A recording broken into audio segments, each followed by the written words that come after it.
साधारणपणे 4 आठवड्यातून एकदा मी पुणे म्युनिसिपल कॉर्पोरेशनमध्ये बारामती लोकसभा मतदारसंघाचे विषय घेऊन जात असते। काँग्रेस, शिवसेना आणि राष्ट्रवादी काँग्रेस पक्ष या तिन्ही पक्षांची जी महाविकास आघाडी आहे त्यांच्या मदतीनेच बारामती लोकसभा मतदारसंघात या सगळ्यांच्या प्रयत्नांनी कष्टांनी मी लोकप्रतिनिधी म्हणून दिल्लीला गेले आणि अर्थातच त्यानंतर जे इलेक्शन झाली त्याच्यात आम्ही सगळे वेगळे लढलो, पण तरी आता महाविकास आघाडीच्या वतीने फक्त बारामती लोकसभा मतदारसंघ नाही तर पुण्यात अनेक प्रश्न जे प्रलंबित आहेत आणि सगळ्यात मोठं मला आश्चर्य वाटलं की रोज एक गोष्ट वारंवार ह्या सरकारमध्ये येते की प्रचंड भ्रष्टाचार, प्रचंड महागाई आणि प्रचंड बेरोजगारी, ज्या 3 मुद्द्यांच्या विरोधात काँग्रेस राष्ट्रवादी काँग्रेसच्या 2014मध्ये एवढी टीका झाली। आज राज्यामध्ये आणि देशामध्ये काय परिस्थिती आहे? मग 2014मध्ये होतं ते बरं होतं आणि त्यातले कुठलेच आरोप जे आमच्या नेत्यांवर झाले त्यातल्या कुठल्याच आरोपावर जेव्हा आमच्याबरोबर होतं तेव्हा ईडी, सीबीआय, इन्कम टॅक्स होतं, त्याच्यानंतर अनेक लोकांनी पक्ष बदलले आणि त्यांच्याचे आरोप हे सगळे वॉशिंग मशीनमध्ये धुवून निघाले। मग आरोप होते का नाही, मग आरोप खोटे होते का, हा एक वेगळा विषय। पण साधारणपणे पुणे शहरामध्ये वाढती गुन्हेगारी, सगळे प्रोजेक्ट्स जे काही डिले होत आहेत ते, येणारा उशिरा झालेला पाऊस, त्याच्यामुळे पाण्याचे होणारे प्रश्न, कचऱ्याचा तर प्रश्न असतोच, अशी अनेक महत्त्वाच्या मुद्द्यांवर सविस्तर चर्चा झाली आणि त्यांची इच्छा आहे की अमोलदादा आणि मी दोघंही पुणे शहराचं लोकप्रतिनिधी म्हणून काम करतो, तर आम्ही जसं शिरूर आणि बारामतीच्या भागासाठी काम करतो तसं पुणे शहरामध्ये होणारा भ्रष्टाचार असेल किंवा पाण्याचं नियोजन होत नाही आहे, खड्डे आहेत, त्या सगळ्यामध्ये आम्ही लोकप्रतिनिधी बनून आम्ही दोघांनी जास्त वेळ द्यावा अशी त्यांची मागणी आहे। आणि पुढच्या महिन्यापासून, खरं तर ह्याच महिन्याला 12 तारखेला आम्ही मीटिंग लावतो आहे, पण एक साधारणपणे एक सिस्टम लावतो आहे आम्ही की अमोलदादा किंवा मी किंवा आम्ही दोघंही आम्ही दर महिन्याला महाविकास आघाडीची पुणे म्युनिसिपल कॉर्पोरेशनमध्ये एक मीटिंग घेणार आहोत आणि जिल्हा परिषदमध्येही घेणार आहोत।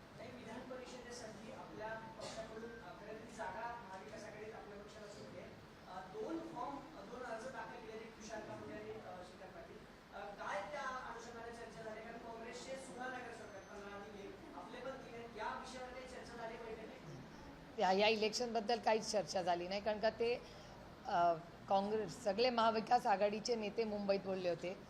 हर्षवर्धन सपकाळजी, माननीय उद्धवजी, राऊत साहेब आणि त्यांचे सगळेच लोक, आम्ही मागच्या आठवड्यात 2 आमच्या मीटिंग झाल्यात आणि जो काही निर्णय महाविकास आघाडीचा एकत्रपणे लढण्याचा आम्ही तिघांनी घेतलेला आहे, तर आमचे सगळे सहकारी जिथे तिघं आम्ही एकत्र मिळून लढतो आहे, त्याच्यामुळे तो काही विषयाची फार काही चर्चा होण्याचं आज कारणही नाही। खरं तर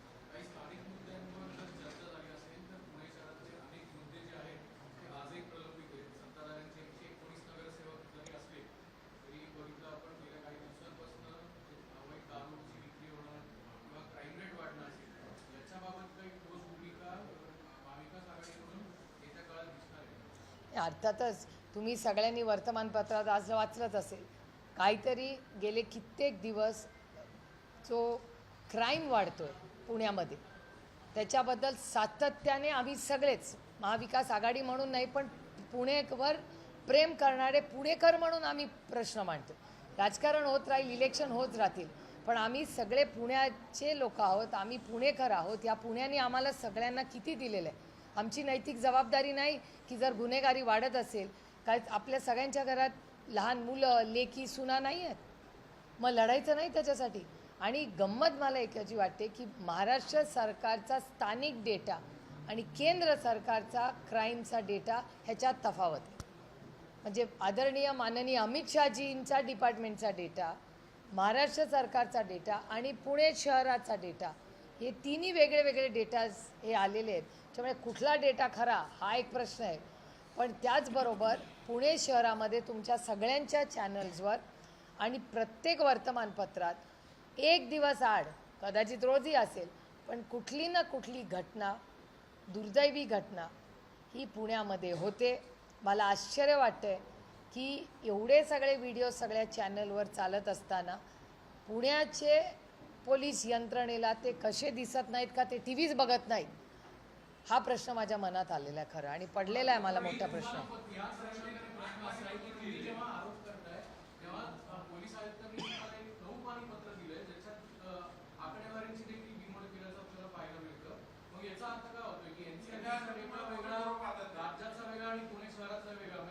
हेच मी जे बोलले तोच तुम्ही प्रश्न विचारताय मला.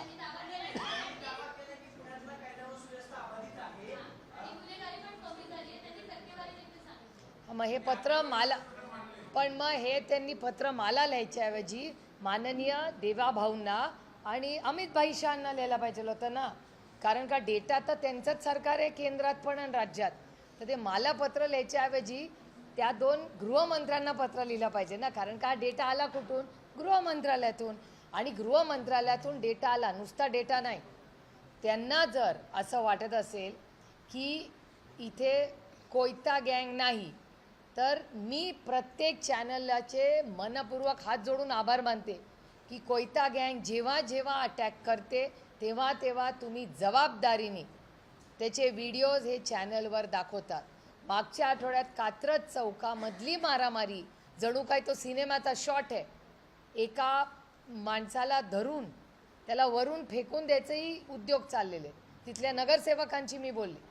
आता कुठला पक्ष विचारायचा नाही, कारण का आम्हाला या विषयात राजकारणच आणायचं नाही, कारण का आमचं पुणे बदनाम होतं आहे, आमचा महाराष्ट्र बदनाम होतो आहे.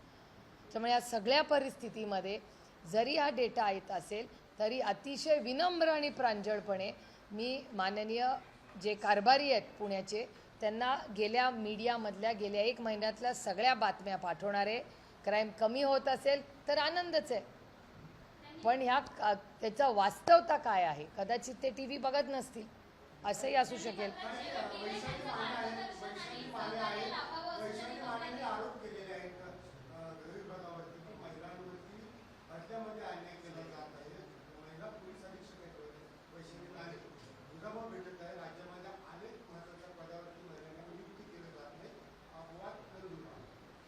हे बघा, पुण्यामधला क्राईम पहिला विषय तो संपूया आणि मग याच्यावरही बोलीन.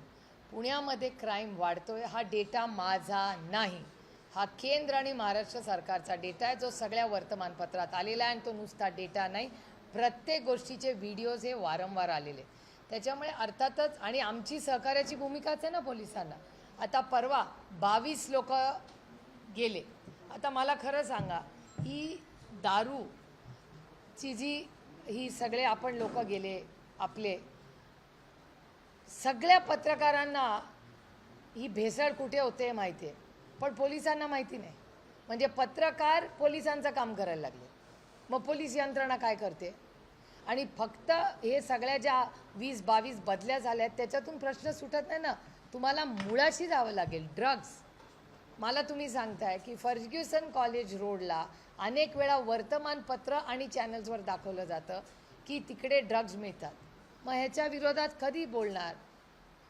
मी अनेक वेळा महाराष्ट्राच्या माननीय मुख्यमंत्र्यांना विनम्रपणे आवाहन केले की काही सामाजिक प्रश्नात राजकारण बाजूला ठेवून ताकदीने महाराष्ट्राच्या पुढच्या पिढीच्या हितासाठी आमची काम करायची तयारी. पण ते बदल होताना पुण्यात दिसत नाही, म्हणून जड अंतःकरणाने आम्ही आरोप करतो. आम्हाला का हाऊस नाही आरोप करायची, आमच्या राज्याची आणि आमच्या शहराची बदनामी होते. त्याच्यामुळे त्यांनी जे पत्र लिहिलंय मी आभार मानते, मी जाहीरपणे आभार मानते की कमिशनर पुण्यांनी जे मला पत्र लिहिलं आहे त्याच्याबद्दल मी त्यांची आभारी आहे.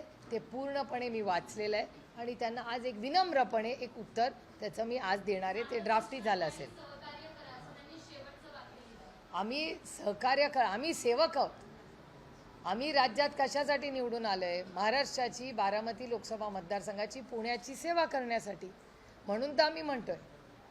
आणि त्यांना जर सहकार्य आमचं हवं असेल तर त्यांनी आम्हाला मीटिंगला बोलवावं, आम्ही कधी बसायला. ते म्हणतील ती वेळ, ते म्हणतील ती जागा, आमची सहकार्याची भूमिका आहेच. आता तो जर बदलीचा विषय आलेला आहे हा अतिशय चिंताजनक आहे. एखाद्या महिलेला किंवा एखाद्या मेरिटवर पास झालेल्या कर्तृत्ववान व्यक्तीला त्यांना असं वाटत असेल तर त्याची नोंद महाराष्ट्राच्या गृहमंत्र्यांनी घ्यावी. आणि माझा विश्वास आहे की या सगळ्या प्रक्रियेत सातत्याने त्यांचं म्हणणं असतं की आम्ही महिलांना आरक्षण देऊ इच्छितो, आम्हाला महिलांना. मग ह्या जर महिलेवर अन्याय होत असेल तर त्याची पहिली नोंद महाराष्ट्र सरकारने घेतली पाहिजे.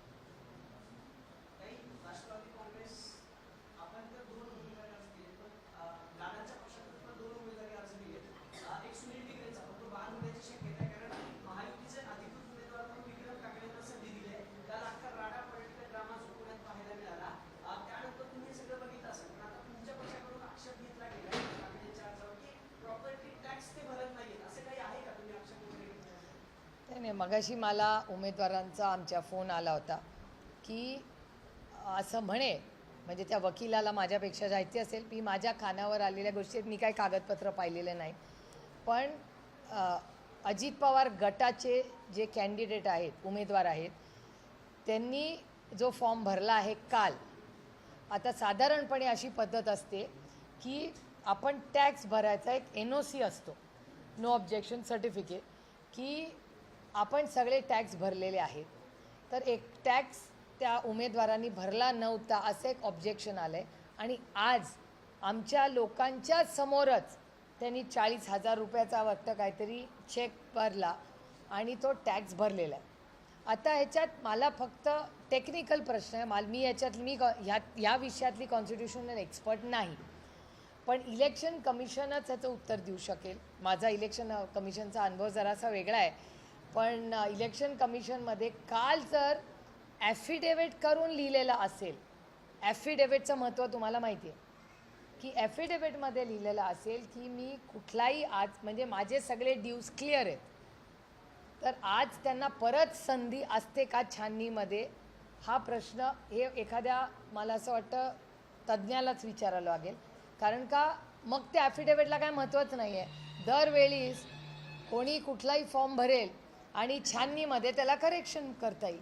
त्यामुळे हा एक महत्त्वाचा मुद्दा आहे, तो गांभीर्याने. मला काही व्यक्तीचा प्रश्न नाही आहे, हा व्यवस्थेचा प्रश्न.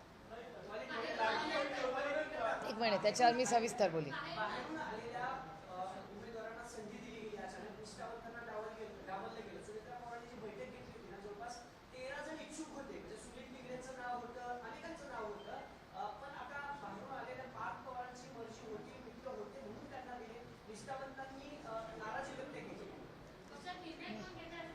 मी तुम्हाला खरं सांगू का, आता त्यांच्या गटात काय चालतं हे मला खरंच माहिती नसतं. याचं कारण महागाई, बेरोजगारी आणि भ्रष्टाचार इतका या देशात वाढत चालला आहे. पेट्रोल डिझेलचे भाव, सिलेंडरचा भाव, त्याच्यामुळे त्यांच्या ह्या सगळ्या त्यांचा गट कसा चालतो ह्याच्यात मला फार कमी वेळ खरं तर मिळतो. पण अनेक वर्ष त्यातले काही लोकांचे अश्रूही मी TV वर पाहिले काल, आणि त्याच्यामुळे मला काही त्यांच्या गटाच्या निर्णयामध्ये पडायचा अधिकारही नाही आणि त्याचं काही कारणही नाही. पण एक गोष्ट, एक माणुसकीच्या नात्या मी नक्कीच म्हणेन की प्रत्येक पक्षाने काय घ्यायचं, कुणाला तिकीट द्यायचा हा त्यांचा अंतर्गत प्रश्न असतो, तो लोकशाही पद्धतीने त्यांना दिलेला आहे. पण ज्या लोकांनी एवढा संघर्ष आपल्याबरोबर केला असेल, जर केला असेल, त्यांना दुखून त्यांचे अश्रू, ज्यांनी 40 वर्ष आपल्याला साथ दिली, त्यांना दुखवण्यामागे काय कारण असेल याचं उत्तर मला विचारून काही उपयोग नाही, तुम्हाला त्यांनाच विचारावं लागेल. कारण का मीही अनेक त्या लोकांबरोबर काम केले, अतिशय कर्तृत्ववान ते लोक आहेत. 5-6 लोकांना TV वरही मला पाहायचा काल संधी मिळाली. अतिशय कर्तृत्ववान, कष्ट करणारे, आदरणीय पवारसाहेबांबरोबर काम केलं, माननीय दादांबरोबर काम केलं, असे खूप अनुभवी नेते काल TV वर दिसले. पण मला त्याच्यावर काही बोलायचं नाही, कारण का त्यांच्या गटाचा अंतर्गत प्रश्न.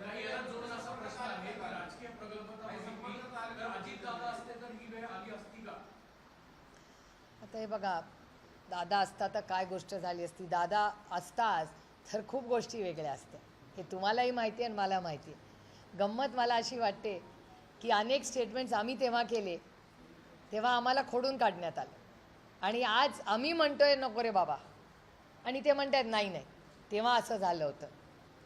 मग कसं आपण लोकांवर विश्वास कसा ठेवायचा असं मनात वाटतं.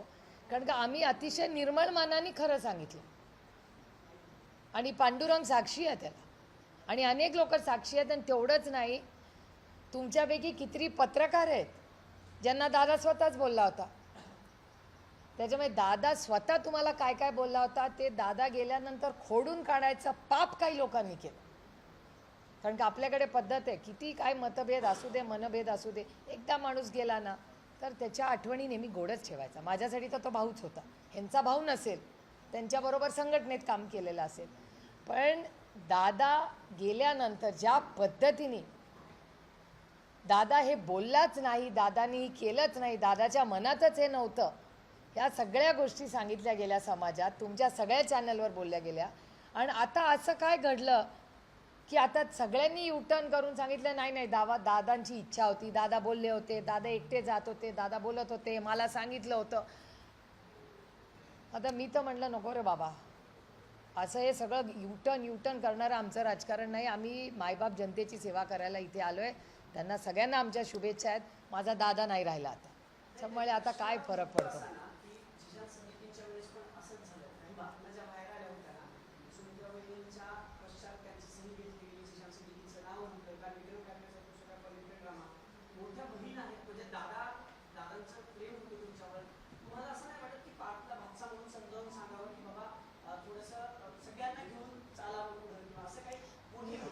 मी तुम्हाला खरं सांगू, माझा स्वभाव कसा आहे, मी विचारल्याशिवाय कोणालाच मार्गदर्शन करत. आणि आता वयाने कोणीच लहान नाही, त्याच्यामुळे मी विचारल्याशिवाय कोणालाही मार्गदर्शन करत नाही. माझ्या 2 मुलांना पण करत नाही, घरातल्या कोणालाच करत नाही. सगळ्यांनाच हे माहिती आहे, म्हणून आत्या सगळ्यांना आवडते आणि का आत्या काही बोलतच नाही.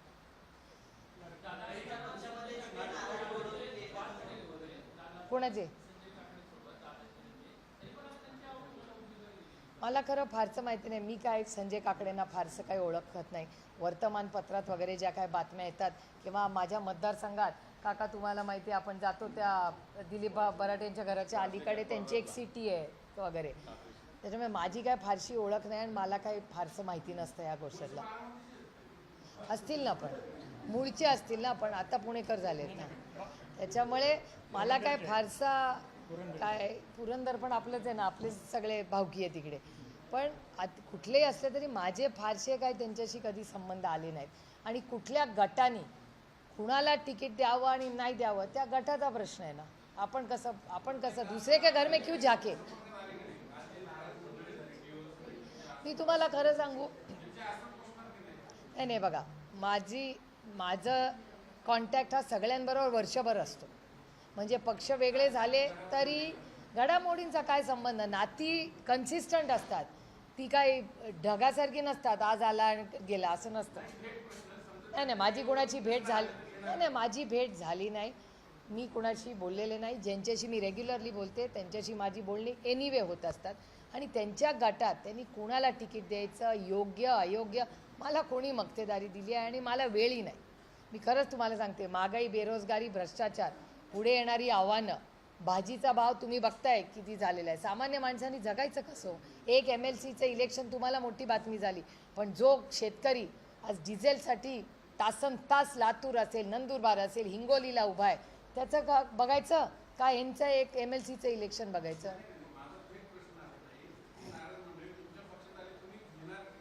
हे बघा, आमच्या कुटुंबातले तर लोक आहेत आणि तुम्हाला माहिती आहे, आणि मी हे पहिल्यांदा नाही नेहमीच म्हणते की कोणीही व्यक्तीने 2 पैशाचंही जरा आपल्याबरोबर एकत्र काम केलं असेल त्या ऋणात आपण राहू.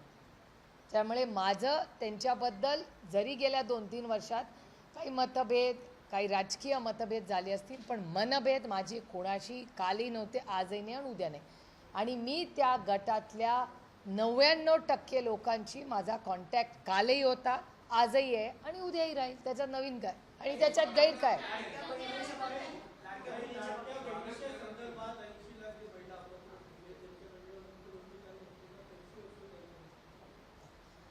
काल एका चॅनलच्या कार्यक्रमात सकाळी मी होते, दुपारी माननीय मुख्यमंत्री होते आणि माननीय मुख्यमंत्र्यांनी त्या कार्यक्रमात असं स्पष्टीकरण केलं की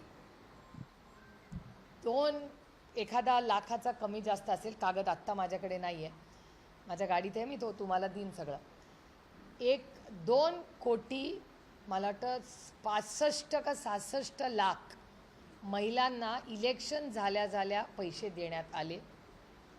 त्याच्यापैकी 1700 का 17 कोटी त्याचे असे निघाले, 17,000 कोटी, ज्यांना नोकऱ्या होत्या सरकारी त्यांनी ते पैसे घेतले, पुरुषांनी पैसे घेतले, असे म्हणजे आता पुरुष सरकारी नोकरी म्हणजे मला प्रश्न विचारायचा महाराष्ट्र सरकारला की पहिल्यांदा तुम्ही जेव्हा फॉर्म भरून घेतले तेव्हा काय निकष लावले? इलेक्शन होतं, लोकसभाच्या नंतर ही स्कीम आली, मग विधानसभा, त्याच्यानंतर जिल्हा परिषद, तोपर्यंत स्कीममध्ये हळूहळू कमतरता आली आणि आता जवळपास त्यांचं वेबसाईट दाखवते 1,12,00,000. हे व्हेरीफाय करा, त्यांचा वेबसाईटचा नंबर आहे 1,12,00,000. पण सरकार म्हणते हा नंबर फ्रीज होईल 1,60,00,000. म्हणजे जवळपास शेवटी 1,00,00,000 महिला ज्यांचा फॉर्म भरला होता त्यांना पैसे दिले होते. मला 3-4 प्रश्न सरकारला विचारायचे आहेत. एक तर 1,00,00,000 महिला, 80,00,000 म्हणा, 1,00,00,000 म्हणा, जो काय नंबर त्यांना सरकारला मान्य असेल, कारण का त्यांच्याच वेबसाईटमध्ये तफावत आहे. पहिला प्रश्न माझा असा आहे की तुम्ही मग इतके कोटी रुपये कुणाला दिले? तुम्ही म्हणता त्या महिला त्या स्कीममध्ये बसत नाही, मग त्या महिलाचे आहेत, पुरुष आहेत का, डमी अकाउंट आहे, काय आहेत ते अकाउंट, कोण आहे ते? कारण का तुम्ही म्हणता निकषात बसत नाही, मग निकषात बसता नसताना पहिली स्कीम इम्प्लिमेंटच कशी झाली? हा पहिला मुद्दा. दुसरा, ह्याची पारदर्शक इन्क्वायरी झाली पाहिजे.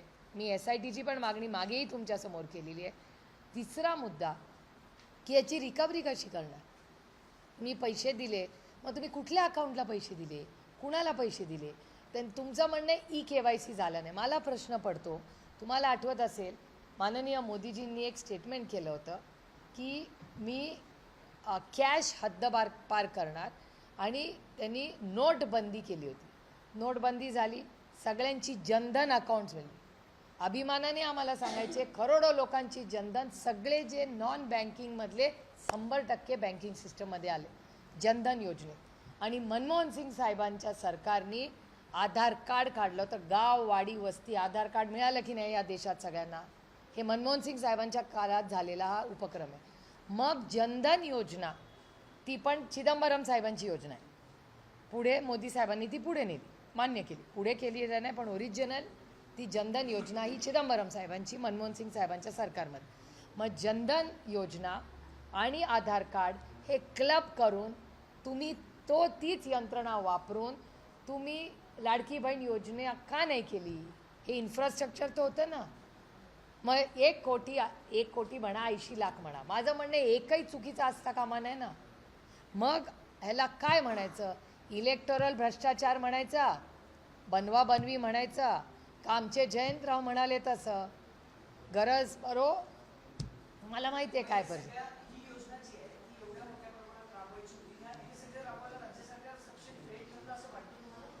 असा एक नोट येली आहे की जी मी माझ्या वाचण्यात आली, त्याचा मी अभ्यास करणार आहे. त्याच्यामुळे मी अजूनही माननीय मुख्यमंत्र्यांना इतक्यात पत्र लिहिणार नाही आहे, पण मी थोडा डेटा केंद्र सरकारकडून घेणार आहे. कारण का आम्हाला जी माहिती आली आहे की केंद्र सरकारकडून सर्व शिक्षा अभियानचे आणि RTEचे पैसे येतात. ते RTEचे पैसे शिक्षकांना न देता, शाळांना न देता ते सर्व शिक्षा अभियानमध्ये जातात आणि सर्व शिक्षा अभियानचे पैसे लाडकी बहीण योजनेला देतात. माझं म्हणणं आहे की ज्याच्याबद्दल मी तुम्हाला इतक्या वेळा बोलले, फिस्कल डेफिसिट मॅनेजमेंट, मी तुम्हाला किती वेळा सांगितलं आहे ह्याच्याबद्दल की हा कायदा अटल बिहारी वाजपेयी साहेबांनी आणला आणि मनमोहन सिंग साहेबांनी पुढे दिला, ज्याला FRBM ॲक्ट म्हणतात, की किती पैसे आले आणि किती खर्च करायचे, तिथली जी गॅप असते त्याला फिस्कल मॅनेजमेंट डेफिसिट म्हणतात. तर महाराष्ट्रामध्ये फिस्कल मॅनेजमेंटचं जे काम चाललेलं आहे ते कसं चाललेलं, मी गेले 2 वर्ष याच्याबद्दल बोलते. मग का नाही वेळेवर पैसे येत आहेत, पगार वेळेवर होत नाहीत, सबसिडीज वेळेवर मिळत नाहीत, आणि लाडकी बहीण योजनेमध्ये 1,00,00,000 महिला तुम्ही कमी करता. महिला भ्रष्टाचार म्हणायचं तर काय म्हणायचं?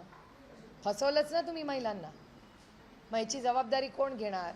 म्हणे स्कीम आम्ही चालू ठेवतो. स्कीम्स का चालू ठेवताच आहे ना तुम्ही, पण त्याच्यात निकष लावून ज्या पद्धतीने महिला कमी करतायत हे अतिशय दुर्दैवी आहे. आणि याचा आम्ही जाहीर निषेध करतो आणि याची पारदर्शक इन्क्वायरी झाली पाहिजे.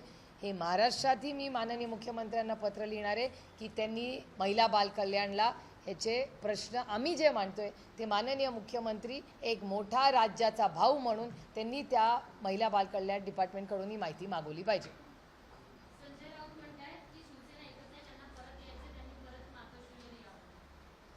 सांगते ना असं असं अनेक राजकीय पक्षांमध्ये जातं.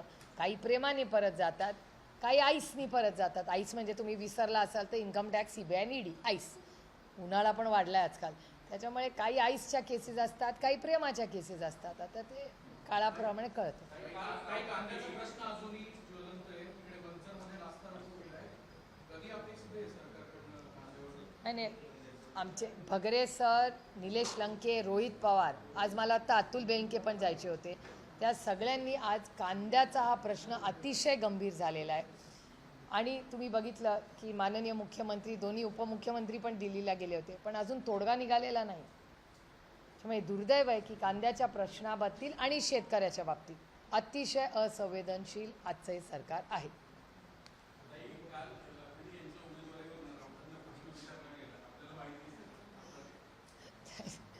बघा, राऊत साहेब आमचे मोठे भाऊ आहेत, त्यांना आम्हाला सगळं बोलण्याचा अधिकार आहे. आणि अरुणभाईंचे जे राजकीय त्यांचा विचारधारा, त्याच्यात आमच्या कौटुंबिक नात्याचा काही संबंधच नाही. आणि त्याच्यामुळे त्यांनी त्यांचं राजकारण करावं, आम्ही आमचं करू. आता त्याच्यात आमच्या मुलांचा काय संबंध? मराठी झालं सगळं?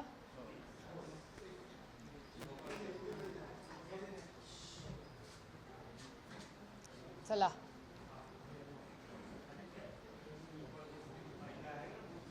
चलो रोल.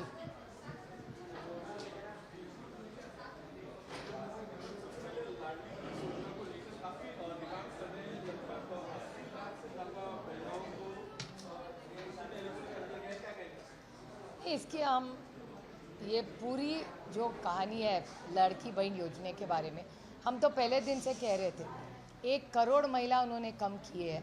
और जिस तरह से लाडली बहन योजना में जो महिलाओं का हम पूछना चाहते हैं, बड़ी विनम्रता से मैं सरकार को पूछना चाहती हूँ, जब इलेक्शन था तब हर इलेक्शन में जो हुआ है 1 साल में, वहाँ हर लाडली बहन के घर जाके इन्होंने फॉर्म भरे थे. अभी इनका कहना है 1 करोड़ लोगों को, फिर किसको इन्होंने पैसा दिया?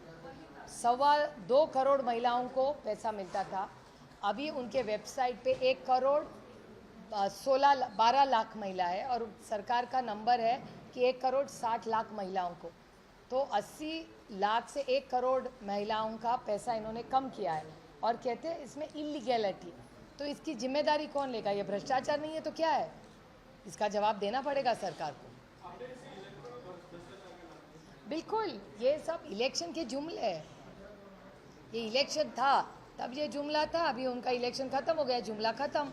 और इसके बारे में बहुत बार हम सब बोल चुके हैं, कोई नई बात नहीं है. और मुझे कोई आश्चर्य नहीं लगा है कि इन्होंने 1 करोड़ महिलाओं को उससे निकाल दिया. मैं कह रही थी, 10 बार मैंने कहा था. नहीं, देखिए, कांग्रेस, शिवसेना और एनसीपी की बहुत बार मीटिंग्स होती है. हमारी दिल्ली में भी 8 तारीख को इंडिया अलायंस की मीटिंग है. मुंबई में तो हम हफ्ता 10 दिन बाद हम लोग तो मिलते ही है. वैसे पूना में भी हम साथ काम कर रहे हैं बहुत सालों से और आगे भी करते आएंगे. और पूना में यहाँ के हमारे सब लोग जो चुन के आए, उन सब के का कहना है कि पूना में क्राइम बढ़ रहा है, पानी की बड़ी समस्या है, कचरे की समस्या है, ट्रैफिक की समस्या है. इस मामले में हम सब ने मिलके जो भ्रष्टाचार पूना म्यूनसिपल कॉरपोरेशन में हो रहा है, उसके बारे में हम सब ने पूरी ताकत से लड़ने की